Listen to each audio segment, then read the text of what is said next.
anniversary of being appointed manager this weekend.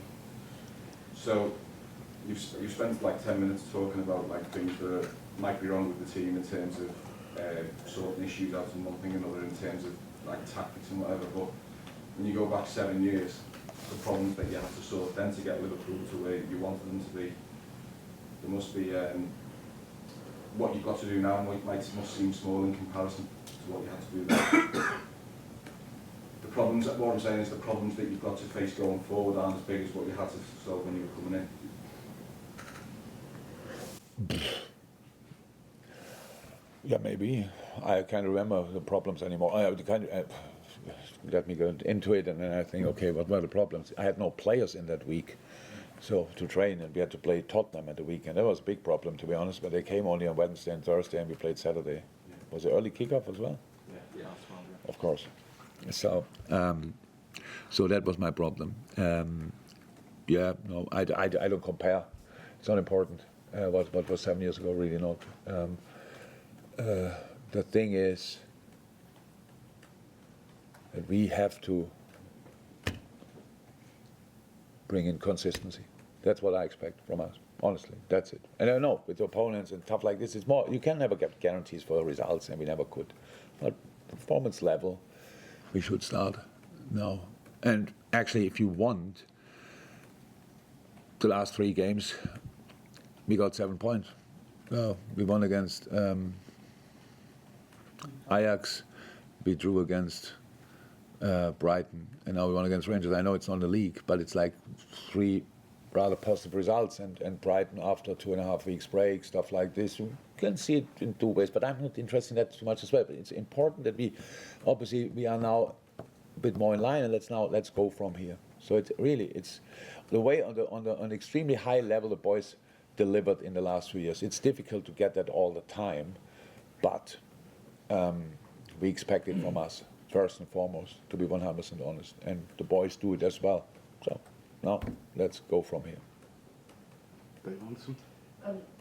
You were asked there about Darwin Núñez just at the start, really. There are improvements. What more does he need to start scoring the goals you want?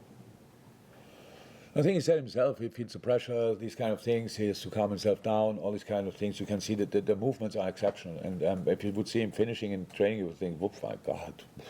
So, but in the games, obviously, then a bit in a rush, needs to calm down just in a moment to use his full range of finishing. But it's not something, as a striker, you just have to feel that, and then we'll go from there.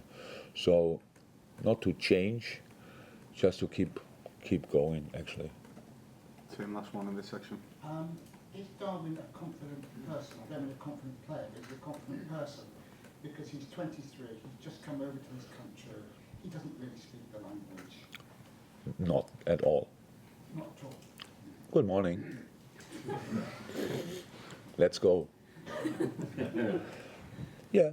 But we sometimes forget the fact he's a very young Yeah. He's got a 10-month-old baby. Yeah. Of course, you get it from time. He's a kid as well, how they all are in moments, but he's a confident person as well, but not a grown-up man already. We all know you can have a baby and still you have to grow still as well as a man. That's clear, but it's all fine. It's all fine. Our job is now. So obviously, people told me that. There was the headline. I actually don't understand a word of what he's saying. Yeah, I know that. It was the same with Bobby Firmino and other players. Bobby, maybe a big part of Bobby's success was that he didn't understand a word what I said, maybe, because he did everything right without understanding me. And for Darwin, it's now slightly different. But we have a complete different situation. So he gets all the necessary informations, obviously. Yep. Spanish speaker in the coaching staff and in the team as well. So that's all fine.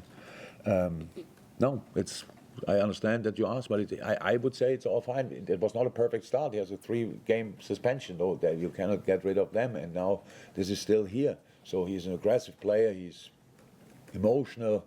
But this should never happen again. And these kind of things, you are a bit in between that. There are a lot of things. And then the opponents go for him. But I really like his movements. That's really good. That's natural. And that's something we didn't have in that way before. And that's what I like. And that's why I'm sure that everything will be fine. But so far, what is the worst situation? The worst thing that can happen when you come in as a striker into a new team? That your team is not playing exceptionally well, because you depend on the things they bring to you. So that's happened. So now we can judge two things, but we cannot. We have to judge one thing.